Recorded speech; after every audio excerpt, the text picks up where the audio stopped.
Hey guys, RigoDX here. So yes, I'm here with another video. In this video, it'll be the foil grading video. So I know that after I open boxes, some of you do ask me to grade the foils. So yeah, this is my first video, part 1 of the foil grading video for BT13. So in this video, I'll be talking about the break rights in the set, the design of the negates, and the effects of the grade 2s that yeah, the so-called tech units. So yeah, let's get to the video. So firstly, let's talk about the design of the negates. So the first would be the Nubutama negate. And this is the Nova Grappler, Solar Falcon. And lastly, it's the Die Shield from Dimension Police. So if I were to grade it in terms of first to third, this would be first, because Die Shield actually looks kind of cool and it reminds me of Mega Man for some reason.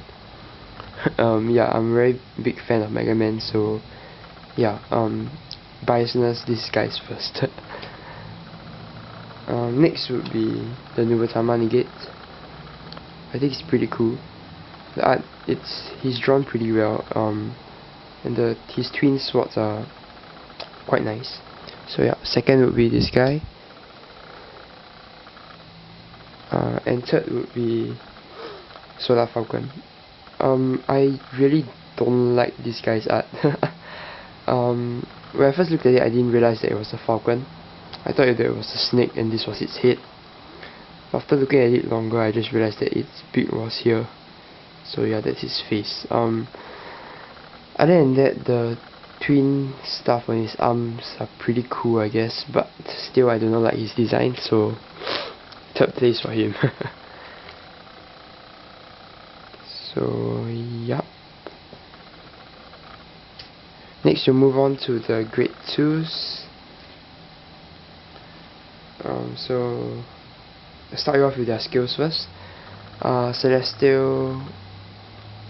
Emergency Celestial Danielle. So a skill is in the damage zone, Counterblast 1. Counterblast another card with Celestial in its name. When another of your cards is put into your damage zone, if you have an Angel Feather Vanguard, you may pay the cost. If you do, call this card to rearguard and put the top card of the deck into your damage zone. So that's its effect for this card. Next, Brainy Diablo, I think Beast Deity something. Brainy Diablo. His skill is Counterblast 1 when this unit attacks hits. If you have a Beast Deity Vanguard, you may pay the cost and you may stand one of your Nova Grappler rearguards. So I think that's his skill. No, if you have a Nova Grappler Vanguard, so this guy doesn't necessarily have to be your Vanguard doesn't necessarily have to be a Beast Deity, but you do have to a special Counterblast, so you do have to have Beast Deities in the damage zone. So yeah. And lastly would be the new Link Joker support card, which is Colony Maker. So if you have a Link Joker Vanguard and your opponent has a locked unit, you may Counterblast 1 and search your deck for up to 1 grade 1 or less with Star Veiner in its name and call it to rearguard. So those are the 3 cards. And so if I were to grade it, I would grade it in this way.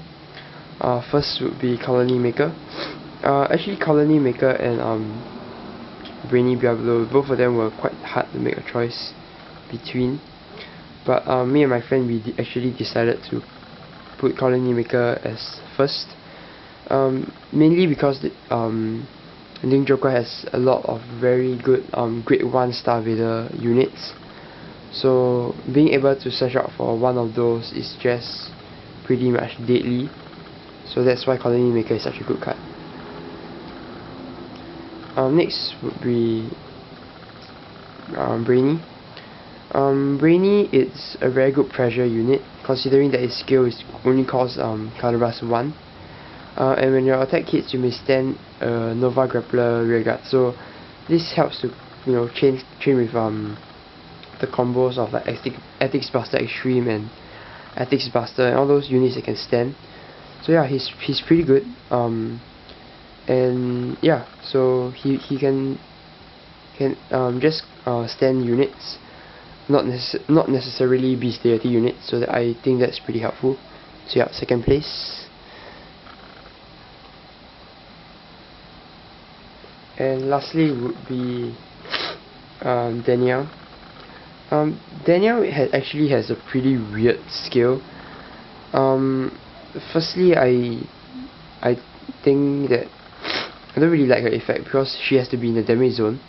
I mean, I know that Angel Feather actually has the chance to put like cards into the damage zone, but it's still a far shot that you might be able to use the skill. And secondly, I also find that because you have the special Color Blast like Celestial units, and Celestial units doesn't have all those Million Ray and 1000 Ray clones, so there will be quite a few cards that are not Celestials, so it's a harder chance for you to be able to use a skill. And as well that you will call her from the damage zone to the rearguard, but in the rearguard circle she does not have any more additional effects, so that would be kind of a waste. So I think that she as a 9k wouldn't be able to do much. So yeah, I think she's third place.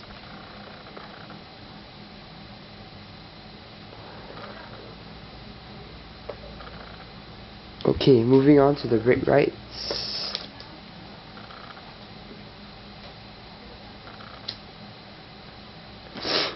So let's start with all the skills first. First will be the Nubutama break right. Shura Stealth Dragon Kuji Kiri Kongo, I think that's his name. So yeah, it's this guy. So yeah, his skill is when Nubutama unit rides on top of him, he gets plus 10. That unit gets plus 10k, and your opponent chooses a card from his or her hand, discards it, and chooses another card from his or her hand and binds it face down.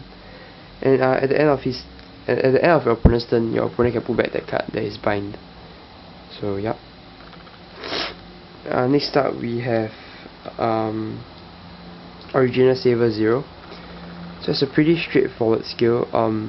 When you ride a Dimensional Police unit on top of him, it gets power plus 10, and your opponent's Vanguard loses 5k power. Yeah, until end of turn. So yeah, that's it for Saver 0. Next would be the Grand Blue Break Right. Night Mist, I think. Yeah, a lot of the 7C is Night Mist. So yeah, this guy. So his skill is when the Grand Blue Vanguard rides this unit, choose plus 10k. It gets plus 10k, and choose up to 2 Grand Blue units from your drop zone, call them to rearguard, and those unit gets power plus 5k. But at the end of turn you have to retire it. So yeah. And lastly, the Great Nature Break Right, which is Honorary Professor Chetnara. I think it's a cat, I believe. I'm not too sure. So yeah, his skill is when a Great Nature unit rides on top of him, gets plus 10k, and the unit gets the skill when one of your Great Nature Rearguards attacks a Vanguard, choose up to one of your Great Nature Rearguards, and the unit gets power plus 4k. Yeah, it gets power plus 4k, and at the end of the turn, and at the beginning of your end phase, retire that unit and draw a card. So yeah, that's I forgot to mention this, but I believe that they all have additional skills. I think this is this card, it's a bit okay. Let's start from the bottom. So this one is when you attack a Vanguard, gets plus 2k, second skill. For Night Mist, for Night Mist, his skill is different. During your turn, if the number of Grand Blue rear guards you have is 4 or more, it gets plus 2k. So it's kind of a Prism Vert. It's a clone of that. It's the second skill. Then next would be Original Saver 0, which has the skill. Yeah, when this unit is boosted by Dimension Police, it gets plus 2k. And lastly would be Kurikongo, which has the skill. When this unit attacks, if the number of cards in your opponent's hand is 3 or less, this unit gets power plus 2k. So yeah. So firstly, all 4 of them have different skills.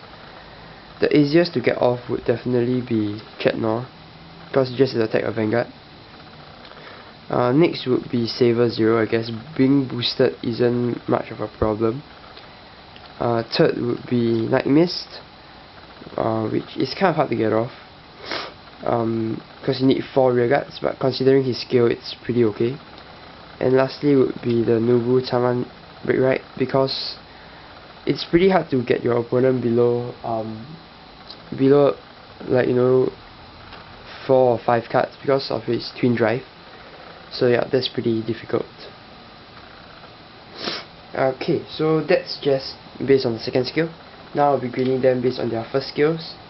So first, I would say that the first place will be 0, because 0, let's just say that it breaks right on top of its own. So a 0 break right on top of itself, and so your Vanguard is attacking for 21 or 23 if you have a booster, and your opponent's Vanguard is 5k. So that is actually 15k additional shield wasted based for the Vanguard attack, and another 5k additional shield wasted from both rear guards.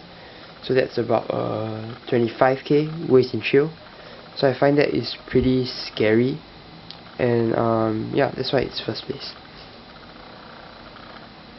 Next up would be Chetnor.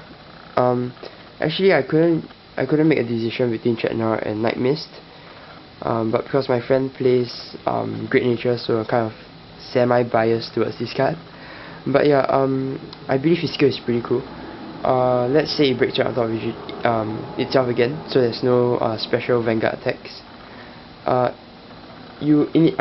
One unit has the ability to get plus 8k, and at the end of the turn draw a card with that unit. So I mean, of course you have to discard that unit and draw a card. So it's pretty good. Plus 8k does help in certain situations. May help you to bypass another 10k shield. So yep, and the extra draw helps to make up for that unit. But if you play units like like the Hamasuke series, then you'll be getting an extra card in your hand, so that's pretty good. So second place for Chetnor for second place. Third place would be Night Mist, because Night Mist actually helps you to superior call 2 units from your graveyard and get plus 5k. So that helps to bypass another additional 10k of your opponent's shields. And on top of that, if you're facing like Vermilions and Link Jokers, the ability to put them back inside your graveyard, it's quite essential, I would say. So yeah, Night Mist is fairly okay. Not as good as Chetnor in my opinion, because the pressure isn't that high. But yeah, it really depends on what's in your drop zone. So yeah, third place. And lastly would be the Nubatama Break Right.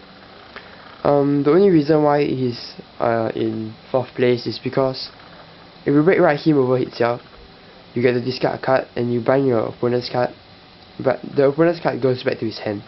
So it doesn't have any additional skills like destroying your opponent's bind cards yet. So just looking at it as the break right in general, he's in 4th place. So yeah guys, I hope you enjoyed this foil grading video. Maybe it will give you some insight into what decks, what cards you should play in your deck and what cards you shouldn't. So yeah, thanks for watching guys, bye.